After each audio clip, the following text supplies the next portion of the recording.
Hello, everyone, and welcome to the NFC North Open Mic Night. It is I, Main Event Mike, your host, a much energized Mike. I've licked my wounds, my tail between my legs after the beatdown the Baltimore Ravens put on my Detroit Lions on Sunday, 38-6, a 32-point lead. My apologies to anyone that took my advice to take the Lions in 3 points. It seemed like a good bet at the time, folks. I don't think anyone could have predicted the Lions would come out and play this flat, this poorly. Lamar Jackson looked incredible. 3 games already played in the NFC North this week, 1 to go tonight. We're going to try to hit all 4 of those contests with a little preview of tonight's game against Minnesota and San Francisco. As I said, Lions fall to the Ravens on the road 38-6. Chicago holds serve at home and beats the Las Vegas Raiders 30-12. And the Green Bay Packers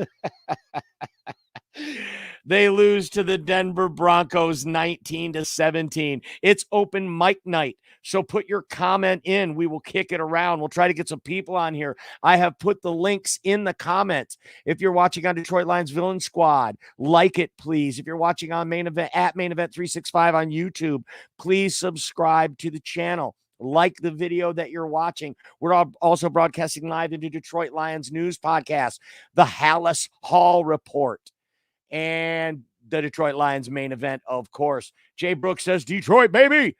I put the link in there to StreamYard. Anybody wants to join the broadcast, hit me up. You'll be in the backstage. We'll do a quick vetting.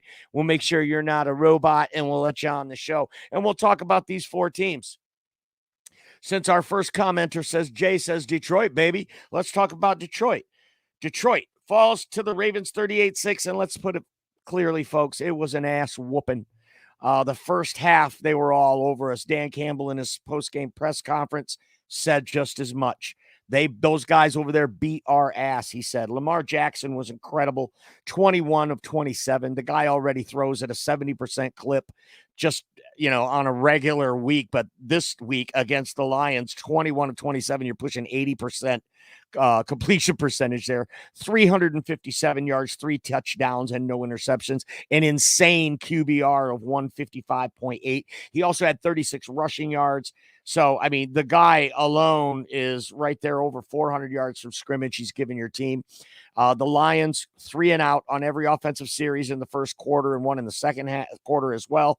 The Ravens just answered each one of those series with touchdowns. By halftime, it was over. The Lions made a push at the end of the second quarter. They got a couple of bad penalties that really crushed any comeback hopes, I thought. Even though we got the ball to start the third quarter, we know what the Lions have been doing in the third quarter, especially on the opening series. Rajneesh is here. He's a Bears fan. Thank you so much, Rajneesh. What's good, fellas? John Sabo says that game was a dumpster fire. It certainly was on one side. I did have Mark Andrews on my fantasy team, so there was a silver lining. Also, the silver lining for Lions fans, the Packers lost to the Broncos. Detroit Fan Man says, hey, peoples. Hey, Detroit Fan Man. Thank you for everybody that joined me this morning with Football Talk with Russell Wayne. Russell was on a 11-hour car ride on his way back from the Baltimore game, and he still has not arrived home. So here I am all alone, producing, hosting. I'm a man of many talents. I can destroy your take. I can also praise your good take. So put your take in and let's hear it. Rebecca says, still Honolulu blue through and through. Monday Night Football next week, baby. That's a great point there, Rebecca. But Dan Campbell did say in his post-game press conference that maybe we needed this. Get smacked in the mouth a little, bring you back down to reality, little reality check. You played a really good team on the road with a really good quarterback, and they spanked you. And he says we should be embarrassed, and hopefully that'll get the team fired up, and that will then, his words, spill over into the Raiders on Monday Night Football. It's going to be great just to have the Lions on Monday Night Football. As Lions fans, we these moments are few and far between for us. So to play the Raiders on Monday night, it's going to be a special night. I really hope the Lions can come out and win that game. It would have been so much better had they been competitive against the Ravens, but to get blown out like that really just takes all ammo away today. All we can do is sit here and eat spoonfuls of it from the other fan bases. So if you want to spoon some up, I'm ready to eat. All right, moving on. Trinity says Detroit needs another edge rusher to help out Hutchinson. I don't know. Where was Aiden Hutchinson? I know he's getting doubled all the time. They left Charles Harris at home. Dan Campbell said it was nothing more than just they wanted to give Julian Okwara a chance. And that, to me, is the story of this game. Not able to put any pressure on Lamar Jackson. He had all day back there to wind his watch, make a sandwich. He was averaging like 6 seconds in the pocket.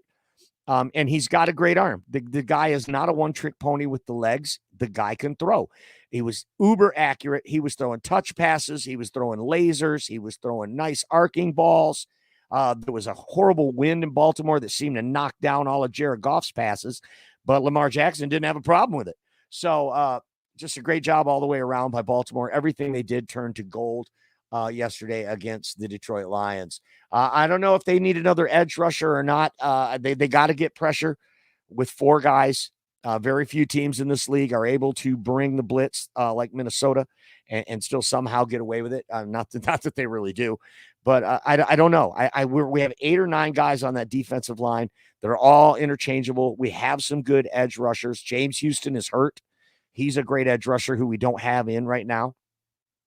So I'm not sure about that. I know that we need help in the secondary. You can never have too many DBs. I know we need that. It would be great to see what CJ would look like in this defense. But I got to put it at the feet of Aaron Glenn after talking to Jeremy Ballreich this morning. He's right. They never went out of that base. They never went to nickel. They did get Brian Branch back. It didn't seem like they did anything to take any chances to try to curtail the train that was rolling down the tracks that was the Baltimore Ravens offense. I got nobody in the backstage, so follow the link here. I'll put it in the comments again for you if you want to come on and join me. We could talk about your team. We may have to abandon the trash talk because I've run all the Packer fans out. They don't like it hearing that their team sucks. I'm not sure if you know how trash talk works, folks, but if you quit or if you block me, I win. If you remove me from a group, I win. If you just don't want to hear me anymore because I'm shredding you, and then you come back out a couple days later and start talking smack again, you still lost because you didn't let Main Event Mike get his piece in with you. You decided to run. So we may have to pivot from the trash talk because you just can't. It's like Tyson. He couldn't find anyone to fight. So we do love good football analysis as well. Detroit Fan Man says, wildest part is the history. Lions last playoff win. We started 5-2. Last week 7 versus the Niners, but check the score. 38-3. We lost week 7 in that year also. That's a great call out, Detroit Fan Man. I love it. 38-3, just another 32-point loss. We lost 2 more to finish the season. That's a great take. And then we got destroyed by the eventual Super Bowl champion Washington Redskins that year. Daniel says, just take it out on the Raiders. I love that call out. Jay Brooks says, I wasn't able to watch it live. I was out with the lady and her fam, but I couldn't believe that. It was good that you didn't have to see it in person, Jay. Believe me. But Jay does agree Hutch needs some help because he's getting held every play. He's getting held every play and double teamed. And then in the Kansas City game, it was egregious how they were just cheating the right tackle to counteract what Hutch was doing. But you know what? I'm not going to put anything on the referees. I saw holding on both sides. Tyler Linderbaum was a holding machine in that game, but I did see some holds on the Lions line too that were not called. And actually, the Ravens had their fair share of penalties in that game. There were a couple of calls that went against them. I'm not going to harp the referees. Maybe if the game had been close and there was a call that held the game in the balance, but there wasn't. This game was over quick. Very reminiscent of the Carolina game from last year for Detroit. Rajneesh says, my take is no worries in Chicago. Well, I'd be a little worried. I mean, Chicago's pretty tough. But no worries in Chicago. They get their second win. They get to 2-4. They are now tied with the other guys in the division for second place. So I love that the Bears got a win. I really do, against a Raiders team too at home. I mean, not a great team, but a respectable win against the Raiders, if you ask me. Looks like Will Vogel's trying to join, but you need to allow your cam and microphone, Will, and give that permissions, and we'll let you in. Hey, there he is. Please welcome to the show, Will Vogel. He's a Panther fan. How you doing, Will? Doing good, pretty good. Doing pretty good. I know, Will, that you also watch the NFC North very closely, as I know you are very intertwined with the Lions fan base and a lot of podcasters in the Lions sphere. What did you see from this Baltimore Lions game, Will? Maybe from a Lions fan's perspective. What I saw was a lot of miscues. A lot of miscues. There were a lot of holding penalties on the offensive line. If I'm not wrong, Penei Sewell had two of them. Mm-hmm. You had quite a bit of drops from Amon-Ra St. Brown, which is very un-Amon-Ra St. Brown like. He also did have some nice catches. Julian Aquara was very cold. Ragnar, the whole O-line struggled to give Goff some protection. And don't get me wrong, this Ravens defense is good. They are a good Ravens defense. And we knew that coming in. The Lions versus Ravens was going to be a hard-fought game in the trenches because they've got a good defense Mm-hmm. who has a lot of different weapons like Kyle Hamilton and the guy they just got back from injury. They got some weapons on that side of the football, and they showed it against the Lions. They pressured Goff almost every single play. That's a great call out.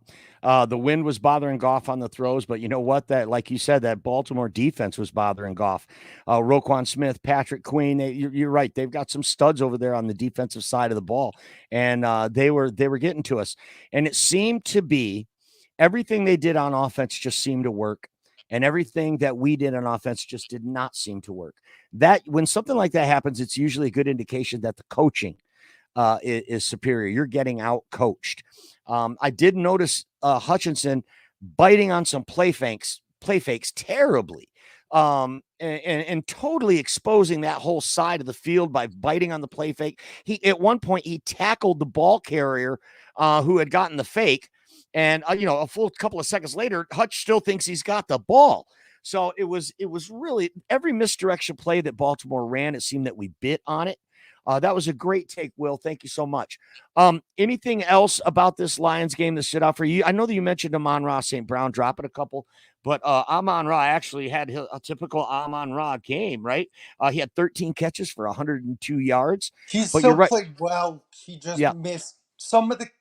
Okay, I'll give Raw some break because Raw did drop some bad ones, but also some of the passes were rushed by Goff because Goff was getting swarmed by the blitz, and Goff had to throw it quick to get it to Goff.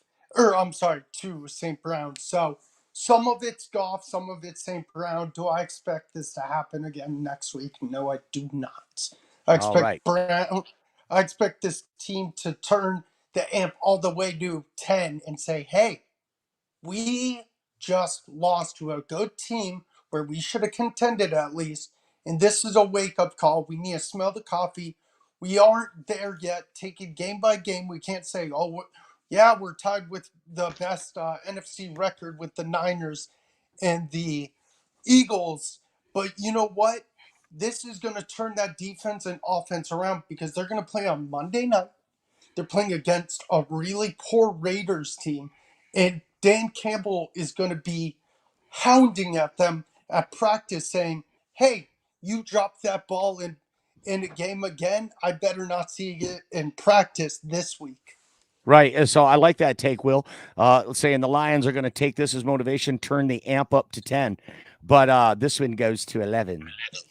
Yes. Well, I don't think Will's old enough to get that reference from Spinal Tap, but I know someone who is. His name is Jeremy Ballreich, and he's just joined the show. He's a writer for the South Florida Tribune, and it's also Smoking Jeremy B on X, formerly Twitter. How are you, Jeremy? Fantastic. Doing well. Doing better than, most of the fan base of the NFC North. Is that right? Tell me, what are you seeing out there today? All of them have 2 wins, and it's more than likely that Minnesota doesn't get one tonight either. That's No, right. they won't.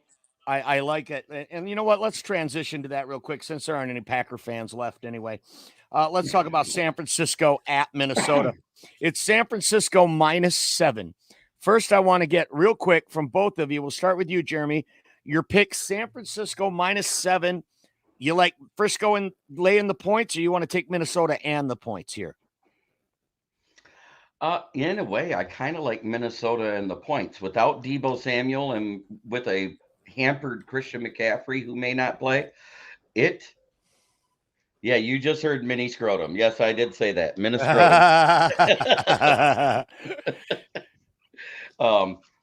I expect them to keep the game close. San Francisco just have enough defensively to keep whatever Minnesota has going for them out of the end zone. Yeah, number one defense in the league. It's going to be real tough. I know Minnesota has a good offense, but with no Justin Jefferson and Dalvin Cook out with an injury. Oh, wait, no, they got rid of him. It's going to be awfully tough for Minnesota. It's going to be tough sledding, but San Francisco is going to be pissed off too, right? They're coming off their first loss of the season. They get the extra day for rest here to play on Monday night in Minnesota. It's going to be real tough. But I agree with you, Jeremy. I like Minnesota and the 7. They played real tough against Kansas City. This is a trap game. I wouldn't bet on this game for nothing. I wouldn't. Nope. I wouldn't even touch it. The over/under is 44. Jeremy, what do you like there? I kind of like the under. So if you're listening out there, Jeremy Ballreich says, "Hey, if you're gonna bet it, he likes Minnesota +7." And bet under 44. Will Vogel, same to you. What do you think? Minnesota getting 7 points at home against the Niners. I think yeah, I agree with Jeremy. This Minnesota team has lost a lot, but this Niners team is banged up. McCaffrey's dealing with an oblique, and he's playing with it still. And then you got Debo who's injured, and you're coming off a loss against the Browns. And you know what? I would also take the under on the point total. But look out. This guy, I think, could have a good game. I'm not going to say George Kittle because George Kittle, we know, is a great player. I'm going to say Brandon Ayuk is going to have a good game tonight. I hope you're right. He's starting on my fantasy team tonight, Will. I hope you're right on Brandon Ayuk. So I love that call out. Ayuk. So I didn't understand what you said. Did you say over or under 44? Under. Totally okay, so under. You're aligned with Jeremy then. Take the 7 and the under. And as you mentioned, Debo Samuel out. Adam Schefter reports that Christian McCaffrey will play. To what extent, we don't know, but Adam Schefter has reported that McCaffrey will play. Also, one thing not a lot of people are talking about, maybe the best left tackle in the whole game, Trent Williams, is doubtful for this game. That could be huge. Yeah, that's when you flip Danielle Hunter to the other side and let him eat. Yeah, and Brian Flores, I got to give him kudos, man. All these Vikings fans told me he was going to be a difference maker, and I really think he is. I think they are overachieving, even though they're only 2-4. They've been in every game, and this guy is blitzing He's blitzing now more than any team in history. If they continue on this pace, they are blitzing 61% of pass plays, which is the most in NFL history through 7 games. The league average, for some perspective here, the league average is 29%. And the Vikings are blitzing at a 61% rate. I'm sure that's to camouflage some of the deficiencies they have on this roster. But when you're facing a guy like Brock Purdy, who's a young quarterback, last week he was blitzed by Cleveland. He did not handle it well. He suffered his first loss of the season. Last week, Brock Purdy loses to Cleveland and they blitzed him. He was 12 of 27. Not good. Less than 50%, folks. Only 125 yards, 1 touchdown, 1 interception, and an abysmal quarterback rating of 55.3. So, if Brian Flores can get to him, rattle him, if we know that skull chant, that U.S. Bank Stadium is a very hard place for people to go in and win, maybe Minnesota can pull out this victory. I think it benefits the Lions more for Minnesota to win this game than to lose them. Jeremy, what do you think of that? Yeah, if Minnesota wins this game, they're going to feel like they won their Super Bowl and they're going to hang a banner because they can't win a Super Bowl. Hey, Jeremy, let's give them some fairness now. They've been there 4 times. Hold on now. They lost to Philly. They lost to Kansas City.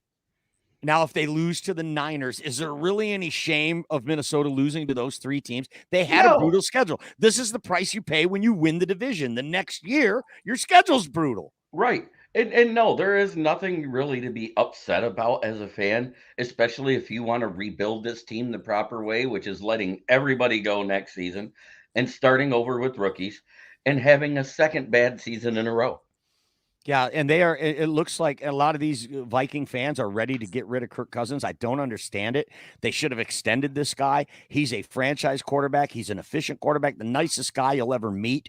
He probably would probably even do a good contract because he's very comfortable there in Minnesota. You've got Justin Jefferson and T.J. Hawkinson. Hell yeah, I'm a quarterback. I want to stay in Minnesota if I'm him. I don't understand why they hate this guy so much. He's been carrying their team. You have any thoughts on that, Will Vogel? Because I know you're reaping the benefits of Adam Thielen out there in Carolina having a monster year.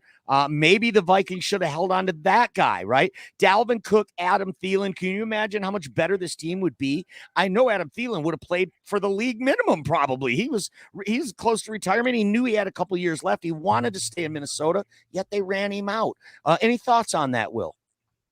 Yeah, I think they are definitely reaping the benefits because yes, you got Jordan Addison, but I think Jordan Addison's overrated. I think Thielen was the I think Thielen was the perfect complement for Justin Jefferson. Justin Jefferson's the guy who reaches out and grabs the ball and makes those nice catches. Thielen was that slot receiver and the safety valve for a team like that, a number 2 receiver. Where That's in right. Carolina, he's a number 1 receiver because he has the most experience. But he was a number 2 in Minnesota, and he racked up great numbers when he was on the field. And I don't get why they don't like Kirk Cousins either, because personally, like you said, I've always liked the guy because he's led them to the playoffs. He's led them to NFC championships. He's Ooh. made the teams good. He's efficient. I think he's efficient. Except in why do you prime time not and want to keep playoffs. Right. And primetime and playoffs, he has not showed up. The only thing that hurts him is the prime time in the playoffs. But other than that, he is a very good field general. Mm-hmm. I love that whole take, except Jordan Addison being overrated. I think the rookie is showing out. I think he's showing he's the real deal. But to your point, I would have loved to see Minnesota keep Adam Thielen and draft a defensive piece in the first round, not another receiver. They had the number 2 receiver, like you said, a perfect complement to JJ, and they let him walk out the door and bring in a rookie, and now their defense is thin at every position. Go ahead, Jeremy. The receiver they should have let go is KJ Osborne, the overglorified slot that's doing nothing this year. Yeah. He did have some flashes last year, though. They do believe they love him there in Minnesota. They love KJ Osborne. I mean, this was a real chance for him to step up, but Jordan Addison's beat him out right out of the gate. If you're a Viking fan and you're out of witness protection, put it in the comments for us, and let's kick around your point. Let's go to the comments here. Rebecca says, serious question, was Hutch being held over and over, or did that not qualify as holds? There were some that were and some that weren't. To be clear, you cannot grab outside the shoulder pad, in case you're wondering. You also cannot grab them by the jersey, have fistfuls of jersey, which is what Tyler Linderbaum did the entire game. So, yeah, I think, Rebecca, Hutch was being held. Ali McNeil was being held terribly. But we can't point to that in a game where we're not even being competitive. You did see my roast post that I put out there today, right? I did. It's going to make the roast posts. Nice. Next week. Next week when our producer did you show is him back. my roast post I sent you? No. No. I just thought that one was pretty good. I'll send it to you later, Mike. Yeah, no. All right. Send it to Mike. There you go. Sounds good. And then I'll forward that to the producer, Russell Wayne. Don't forget, folks, the producer, Russell Wayne, has a show every single weekday morning at 11 a.m. Let me pull up this really cool thing that I got here for it. You guys are going to love this. Here it is. It's the NFC North Main Event Football Talk with Russell Wayne every weekday morning at 11 a.m., streaming live into Detroit Lions News, Detroit Lions Villain Squad, at Main Event 365 on YouTube. And Russell is the producer, and he puts all the roast. I send him the roast posts all day long, and then he puts them all together. So no roast post this week, Jeremy, but yours is definitely going to make it in next week. I already screenshotted it and sent it to Russ for next week. You like that one, huh? It's going to be in for sure. Anytime we can roast Aaron Rodgers, I love it, but I am a much bigger Aaron Rodgers fan than I ever was after watching him on Hard Knocks. I thought he showed a lot of class. He did Raj, show a lot of class. I just wish he could have shown that class on the field instead of having 5 snaps. well, yeah, Oh, well, no. 4 plays in his Achilles. yeah, he made Yep. it through more. He made it through more plays than Abraham Lincoln. Yeah, just like Emmanuel Mosley. Rajneesh, who's a Bear fan, says, oh, that's not the Rajneesh comment I wanted. Where'd you go, Rajneesh? Some smack he was talking here. Okay. Has the toilet. Oh, I forgot I can put the comments up. See that? Look at that. I'm learning, guys. Baby bird leaving the nest. Rajneesh says, has the toilet Lions revealed who they really are against the top teams in the league? Oh, KC doesn't count. Yeah, KC does so count. KC doesn't count Jesus. because they won the Super Bowl. So, because Travis Kelce wasn't there. If I'm not mistaken, the Bears beat the Raiders yesterday, and the Raiders didn't have Travis Kelce. So there you go. The toilet Lions. I love that, especially coming from the Chicago Bears. John Sabo says still first in the NFC North. Amen, John. Larry, the officials have been bad all year, but we got to go with the flow. That's a good call, Larry. Not just bad for the Lions, as usual. Across the league. We've seen a lot of bad officiating across the league. And I do want to say there's a couple of lady officials out there. They're doing an awesome job. Maybe we need more of them. Maybe. I mean, it wouldn't take much for, 44 men to go, yes, dear. Whatever you say. All of them look way better than Clete Blakeman. That's all I got to say. Yeah. I agree. Oh, yeah, he was the worst. Corey says, we will see a lot of games left. I know one thing, we will be at the brakes off your team. We will beat the brakes off your team. I think in the back of your mind, you already know this. You must be talking about the Lions. Bear Down Mike. Corey Patterson's a Lions fan. Our good friend Bear Down Mike. Main Event Mike, do you think for the rest of the schedule there may be some trap games? If you're talking about Chicago Bears, I don't think there is such a thing as a trap game when you're the Chicago Bears. You have the worst record in the league last year in the first overall pick. So far, you have 2 wins. There are no trap games for you. You are listed as an L on everyone's schedule. Just to let you know that. First, I think I may need to give you the definition of a trap game. A trap game is a game you're supposed to win, but don't. So if you can find me a trap game on the Chicago Bears schedule, unless they're playing a college team, there are no trap games for Chicago. Go ahead, Jeremy. For as far as the Lions schedule, yeah, 3 road games that I have question marks against. Okay. Number 1, the Chargers, because they are a good team. They're just not well coached. And you don't know which team you're going to get from week to week. Mm-hmm. Number 2, at U.S. Bank Stadium versus Minnesota. It has been Dan Campbell's Achilles heel. But he gave that game away last year. Yep, but like I said, it's been his Achilles heel for our schedule. And number 3, at Dallas. Mm-hmm. Mm-hmm. Those are the games where you would think we got a shot at winning. Right. But they wouldn't qualify as a trap game because we will be underdogs in those games. Right. So a game that you're favored in this last game, and every game we've been favored in right now, we won except Seattle. We were favored against Seattle as well. We won except Seattle. I'm saying. Yes, we were a 1-point underdog to the Chiefs. And the other games we were favored. Before the season started, the Lions were favored in 12 of 18. Since this start, that has now flipped. It's like 14 of 18 we're favored.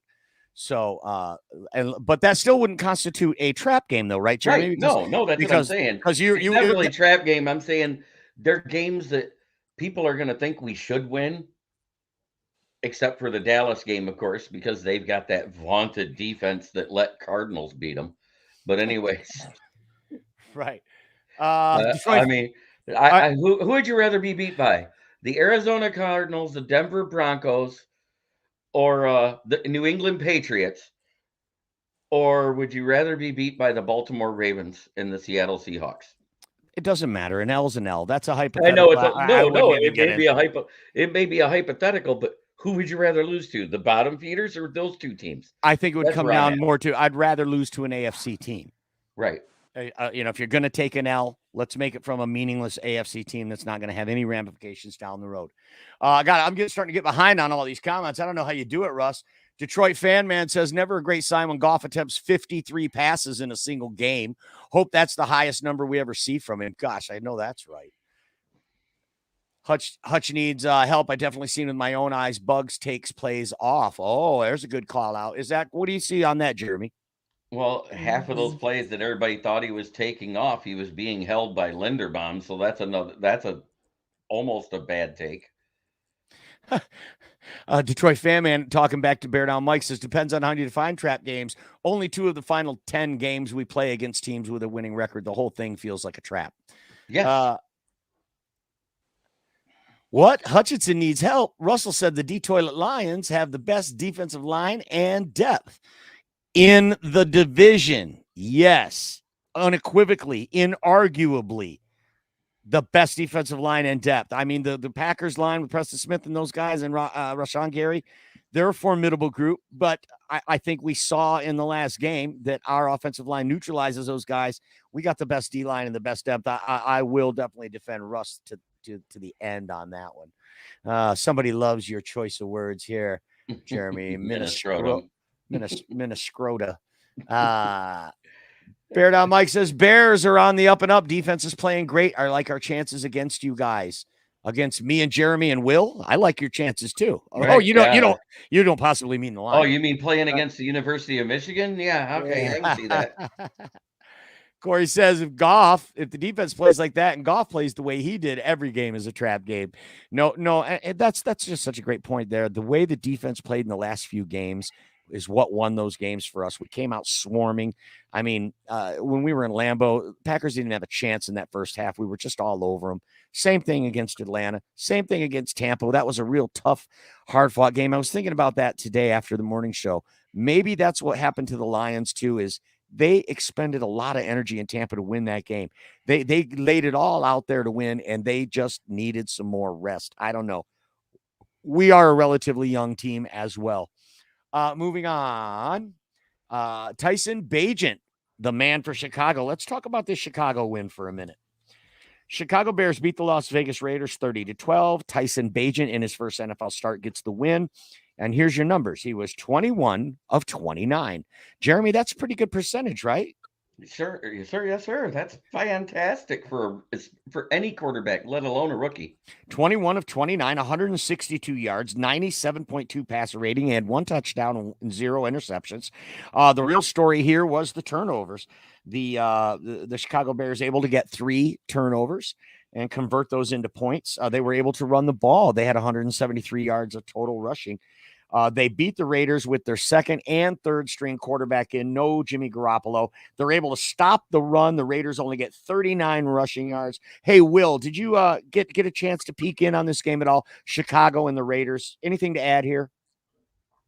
Yeah, the Tyson, good for, as much as I don't like the Chicago Bears, I think I like Tyson Bagent.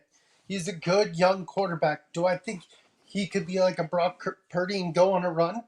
Maybe, maybe not, but he put up good numbers for his first start as a rookie. And mind you, he came from a D2 school to Wisconsin, drafted in the NFL. Good for that kid. Never seen Wisconsin, though. Yeah, but that's a great call out. Shepherd College. He went to Division II, set all the NCAA records for touchdowns, yardage, and pass completions. Makes me happy. I worked at a D2 school. Right on. Bear Down Mike says that if Bagent starts Sunday and beats the Chargers, definitely need to have a conversation about making the switch. Justin Fields, no more as the starter is what Bear Down Mike is saying. I know a lot of Bear fans do not agree with you, Mike. They think that they're still sticking by this kid. Obviously, the kid's got an immense amount of talent, but Tyson Bagent, rookie comes out, gets a win. Las Vegas, not a horrible team. They're a bottom half team, but they're not a horrible team. How crazy is that, Mike? A UDFA quarterback comes in his first game and outplays a first-round pick in his first game. Mm-hmm. If you line them up side by side, it's night and day difference. Absolutely. Definitely Chicago, got to be good for them to get a win here. It's even makes it even more heartbreaking that they couldn't pull out that Denver game and give themselves a third win. They are going to have the Carolinas pick, who has yet to get a win, so they're still going to be picking in the top 5 with one of their picks next year.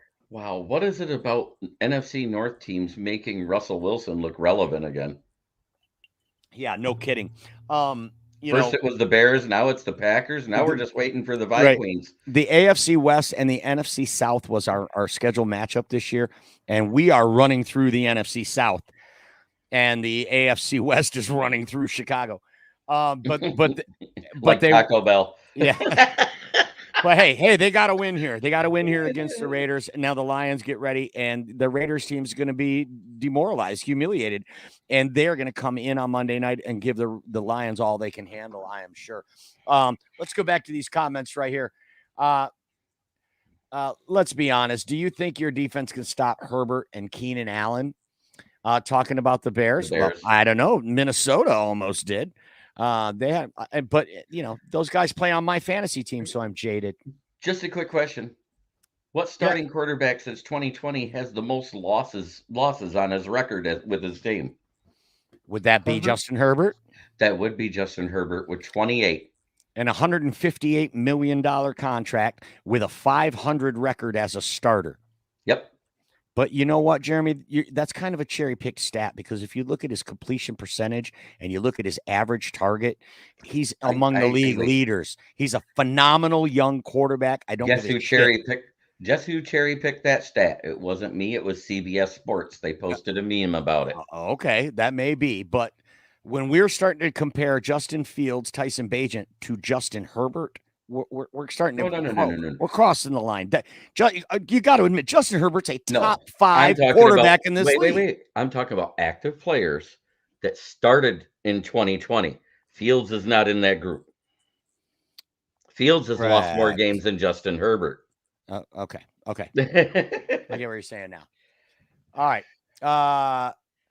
These coaches are playing for the jobs, so we'll see. Bear Down Mike says Matt Eberflus and company playing for their jobs. I have to agree with that.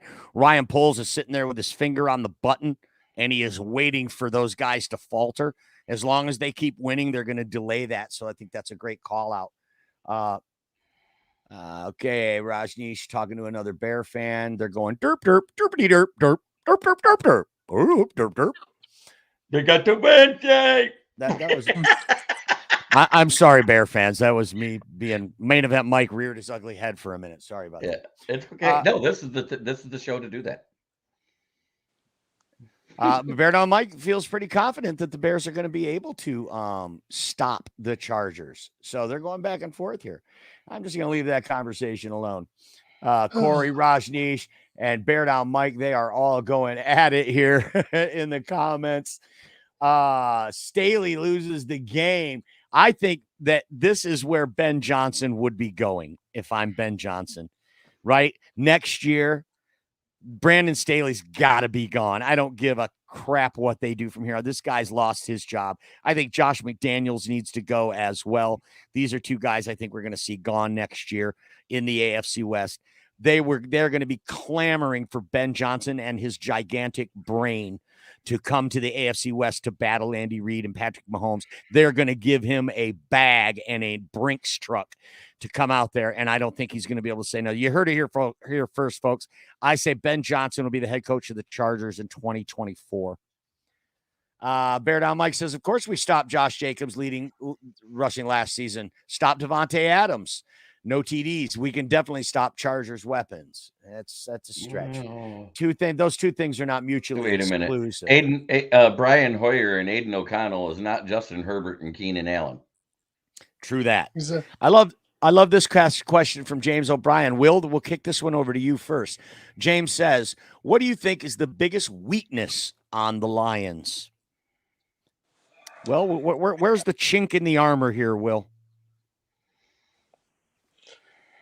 Man, I agree. Indecision. I think it's the back end of the defense. I know Will Harris has 2 picks, but I'm not sold on Will Harris. He got 2. His first pick was very lucky because Bugs tipped it at the line, so he got a pick there. And they got another pick the other day, and everyone's reading saying, "Oh my gosh, Will Harris is playing out of his mind." I'm like, yes, he's playing good. I wouldn't say out of his mind. So I would say that, like, that skill position group for sure. That's a good call out. I love that call out. We're thin on the back end. That's what I would have also went with, Will. The back end And, for and, sure. and to your point, Will Harris got abused by a rookie, Zay Flowers, yesterday. He did. And it wasn't even close. It was egregious. Jeremy, same question to you. What do you think is the biggest weakness on the Lions? You could take the back end secondary if you want, like Will did, if that's what you think it is. I'm actually going to say corners in general. The Okay. safety room isn't bad as long as everybody's healthy, but GJ's out. Kirby Joseph has been a shell of what he was last year, but we've been using him differently than we did last year. When you're making him an in-the-box safety versus a single high safety, that's two different styles of play. That's not Kirby's strong suit. He's better in single high safety coverage. That being said, instead of trading for somebody and getting somebody that might put us in cap hell for a year or two, why don't we just go ahead and pick up the kid from Detroit that just got cut by the Steelers, Desmond King? He can't be worse than Will Harris. Okay. I do like King's numbers. I looked at him last week, and he's good. He's young. He has the numbers. He has the intangibles. I think he'd be a perfect fit for the team. And he does well in man and zone. I definitely think when you look at how Lamar Jackson carved us up yesterday, I don't know if it's the players or if it's the the scheme. I know that Jeremy, you're not a big fan of Aaron Glenn, and you lay a lot of it at the feet of Aaron Glenn. But I have to agree with Will here. It's a personnel issue on the back end. Just not enough studs. Like you said, if we had Emmanuel Mosley or GJ in there as well, this would be a different looking unit. I also saw Cam Sutton get beat a couple times yesterday badly. He's been sticky. He's been great for us. He had a bad game as well. Also, we're moving Rodrigo moving to fullback. Jeremy, I want your thoughts on Malcolm Rodriguez being moved to the backfield. Oh, this makes about as much sense as when we did it with Kabinda, except he's smaller. He's 5'11 and 230. You're going to make him block, which I understand he gets leverage angles and all that good, happy crap. Bullshit.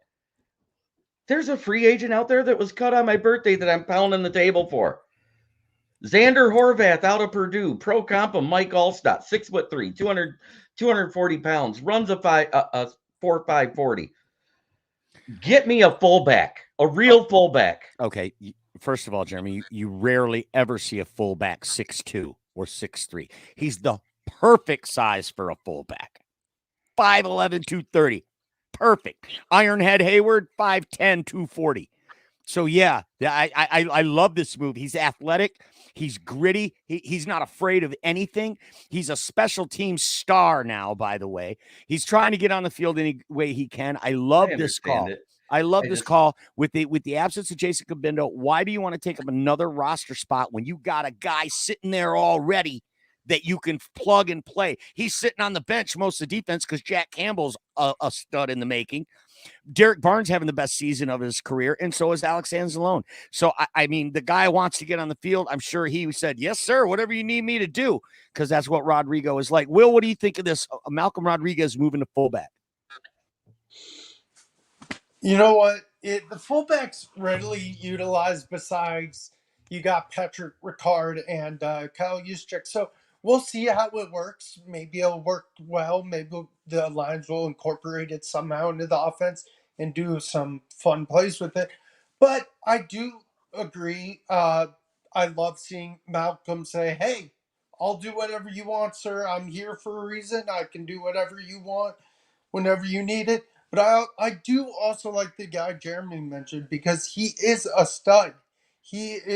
Having a pro comp of Mike Allstott, geez, dude, we haven't seen a guy like Mike Allstott in ages. Yes, you've had guys like Mike Tolbert and others, but they're nowhere near the level of what Mike Allstott was. Right. Yeah. Mike Allstott, definitely an all-time great, especially when you talk about fullbacks. Jonathan Haidt in the comments. He's a regular contributor in the groups. Yo. What's up, Jonathan? It's glad to see you on the show. You're always good for a good take. We got slaughtered, folks. Got to get better for sure. Jonathan says, we got to get better before the deadline. Got to make a move. I don't see us doing anything really big, though, Jonathan. I think Brad's going to run with what he's got. We've got a little bit of money under the cap. Jeremy, what do you think about that? You think the Lions make a move, any splash move anyway? I think it'll be all vet, prove it deals or put free practice squad poaching like we've been doing. We don't have the money to make a big move. Right. And he's not one to make a big move in the middle of the season. If you look at when the Rams finally did a big move in the middle of the season, guess what? It was Les Snead without Brad Holmes. Shocker. Right. Jonathan also says Jameson Williams needs to start catching the balls. I lost my money. Of the year. I lost my money on Jameson yesterday. All he needed was 2 catches for me to win, and he couldn't secure 2. I'm not ready to give up on him yet, but all directional arrows are pointing towards bust with Jameson Williams. And just calling Jameson Williams, even sniffing the notion that you're going to call Jameson Williams a bust, might get Russell Wayne to come onto the show. Bear Down Mike says Kellen Moore will take over as head coach. My opinion. I respect that opinion, Mike, but I think that the Chargers are going to clean house, and they're going to bring in a new coach, and that guy's going to bring his guy in. Besides that, Kellen Moore stunk it up as the OC of Dallas last year. I was amazed he even got this job. He stunk it up. It was less of Kellen Moore and more of the lack of the effort by Dak Prescott. Okay, well, look at what Goff and Ben Johnson have built. It's a synergy. These two are connected. They put the game plan around what your quarterback does well. Kellen Moore certainly did not do that for Dak Prescott last year. He went to things, they were calling plays. I mean, he got through 12 interceptions after getting injured for half the season. I got to put some of that on the offensive coordinator, just like Jerry Jones did when they shipped him out. So I think it's a good call. 15 interceptions for Dak last year. Yeah, but 12 was after the injury, right? 3 were before. 3 was the one game before, yeah. Yeah. Right. And he had 3 game interception games. So is it all Kellen Moore's fault that he throws to people with the other color jersey? No, it isn't. It's because his decision making is a little less than desirable. Ever since Jameson Williams has arrived in Detroit, he's been a polarizing player. He divides the fan base. Some love him, some hate him. Go ahead, Will. Jeremy said this, and I love it from JMO. JMO's that guy who goes to the jug machine, practices, gets there early, and is the last one to leave. When he's done, he waits till St. Brown is done just to leave because he doesn't want to be the last one the second to last one to leave. That is maturity from a second-year player. And when do you ever see that from a second-year player or a first-year player? Because that is full-on maturity and showing responsibleness and say, hey, I'm not going to be late and be irresponsible and do silly stuff so I don't get playing time. This guy works day in and day out on practice. And you know what? Sure, he hasn't done what everyone wants him to do, but the guy is still maturing. He didn't play in a lot of games last year. He had an amazing touchdown last week against the Bucs. Give the guy time. I give guys 3 to 4 years window before I call them a bust. Oh, okay. All right. I mean, I'm happy he does all that extra work in the jugs machine and all that. I still lost my $25 because he couldn't catch 2 balls. Okay. That doesn't mean jack niddly at all. So, but I love the take. I love the take. Go ahead. Here's the other thing.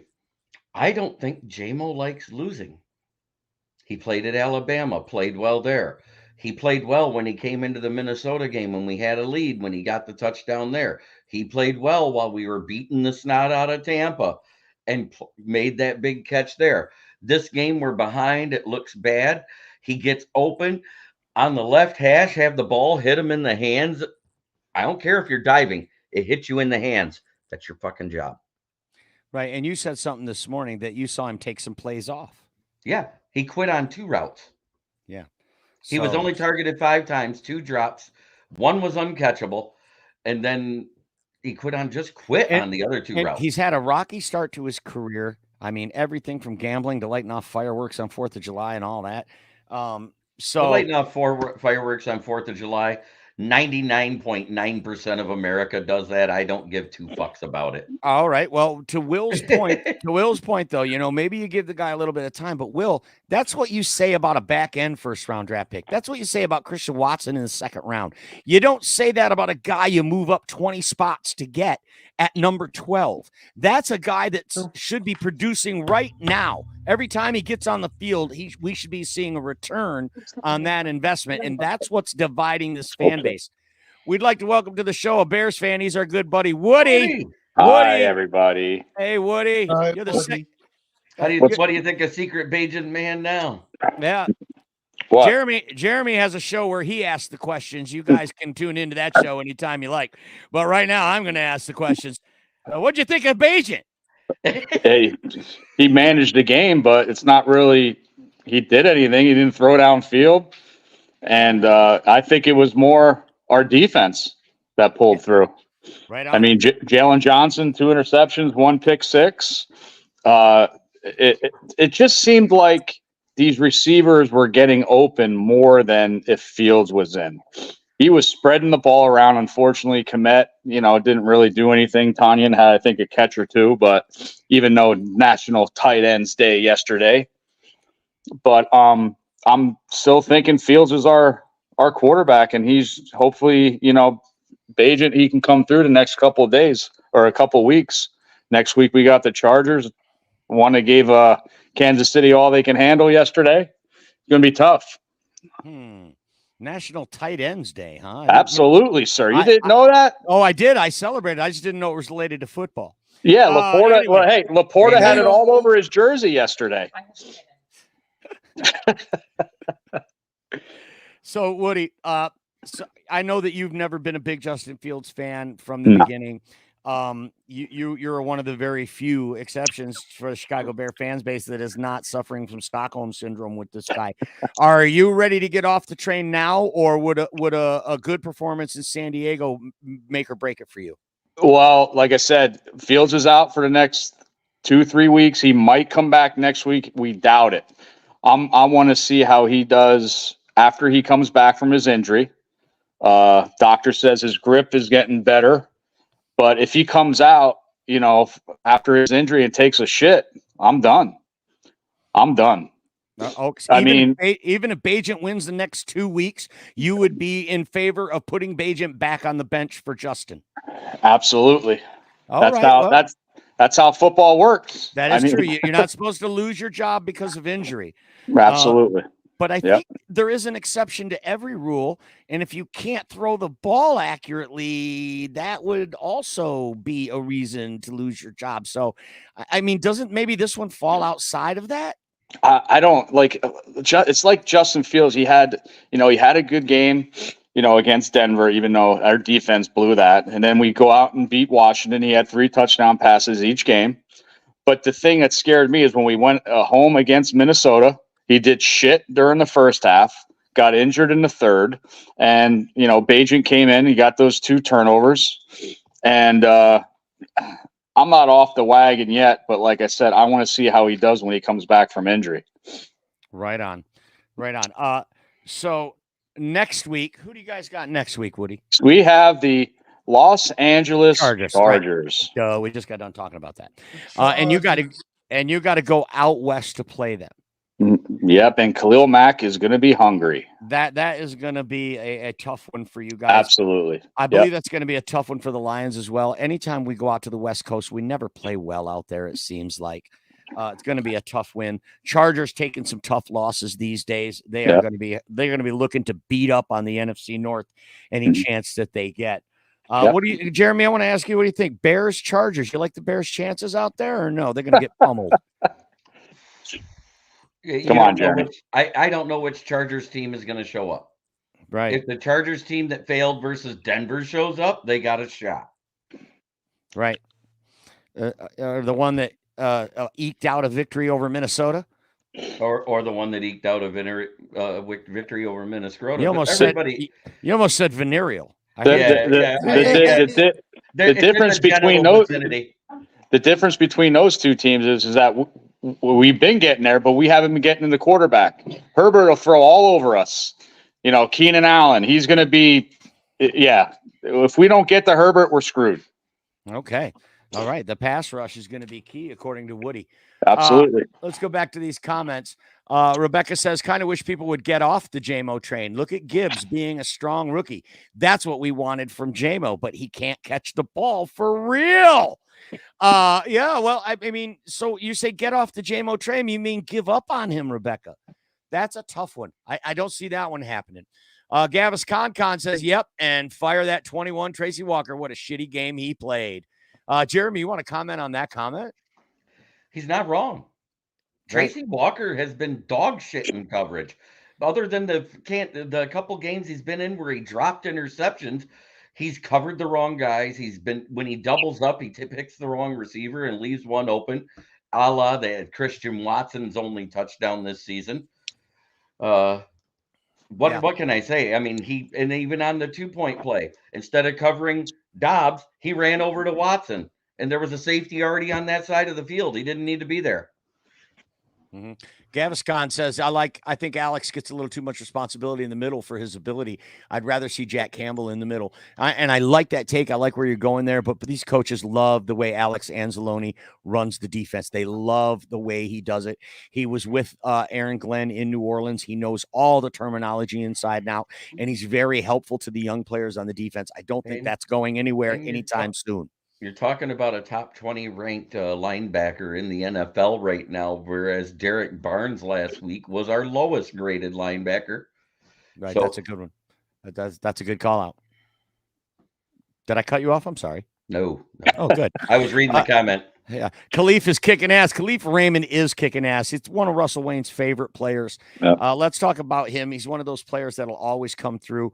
I know that by virtue of us falling behind so big against Baltimore, it hampered the game plan that Ben Johnson had scripted for this game, because I know he was going to give Amon-Ra, he was going to give Jameson and Khalif all touches out of the backfield on jet sweeps, on pitches, on reverses. I know that was in the plan, but we fell behind so fast and so far that you had to just, try to make up ground. You didn't have time for trying anything, right? There was no room to breathe. And Corey says Alex earned his spot. That's a good call out as well. Yeah, I was surprised yesterday with you in Baltimore. Wow, I was surprised. I knew there might have been a chance for Baltimore to squeak that out, but not by that much. I was very shocked yesterday. There's a couple games that I was shocked yesterday. That was the number one game. Yeah. What about Green Bay losing to Denver, Woody? What'd you think of that? You got to think it's hard for me to say this, but Jordan Love only showed up against us in week 1. Yeah. You got to think they squeaked a couple of games out. And yesterday it just showed, when it comes to the clutch, it was like him and Atlanta too. He can't throw the long ball to the receiver at the end of the game to get to that good field position to get the field goal. Can't do it. Instead, he throws an interception to seal the deal for the other team. Yeah, another thing is that I don't see Minnesota winning tonight. I only can say this probably once this year. The only team that won in the NFC North this week would be the Bears. Don't worry, I'm not going to get used to saying that, but it's going to be a shock. But Green Bay, I was, surprised. Denver came back to beat us, with that massive second half comeback. But the way Denver handled Green Bay yesterday, it was pretty impressive. Right. And Russell Wilson didn't do shit. Right. And like you said, Jordan Love looked great against the Bears week 1. And then the Packer fan base were ready to get him a gold jacket at that point. Yep. And then he goes to the Raiders. He loses. He did try to come back against Atlanta. Now, to his credit, he did come back on the Saints. And he did engineer a comeback win there as well. So I think Jordan Love is going to be fine. I'm on record saying I think he's going to be a savable NFL quarterback. I do not think Justin Fields will be a savable NFL quarterback. I think the only ones who don't think the Packers suck is Green Bay. All right. Yeah, Packer fans. But I'll tell you what, they're jumping off in droves. They're leaving groups. They are not coming on shows. They are hiding their heads. They're like whack-a-mole. And as soon as they win again, they'll pop their heads back up, and we'll be there to smack them back down. Yep. So, hey, I appreciate you gentlemen joining me today. Don't forget, Russell Wayne will be back next week. NFC North Open Mic Night every Monday night at 7 p.m. Eastern time. And Russ and I will be back on the morning every weekday morning at 11 a.m. Eastern time. Be sure to check us out. Follow our page on the Facebook. It's called Villain Squad. Lions Villain Squad. Also, our YouTube, subscribe, please. It's at Main Event 365. Like the video that you're watching right now. Thanks, everyone, for joining me. God bless each and every one of you. Peace out. See ya. What's going on, Russell Wayne and the Main Event 365 Network? This is Jason Kabinda from the Detroit Lions. Here to give y'all a shout out, man. We appreciate all the support, man. Know you guys are big fans. Know that you guys are rooting for us to take the North this year, and we're going to do just that, man. Appreciate you guys so much. Just want to give y'all a shout out. Y'all have a great day.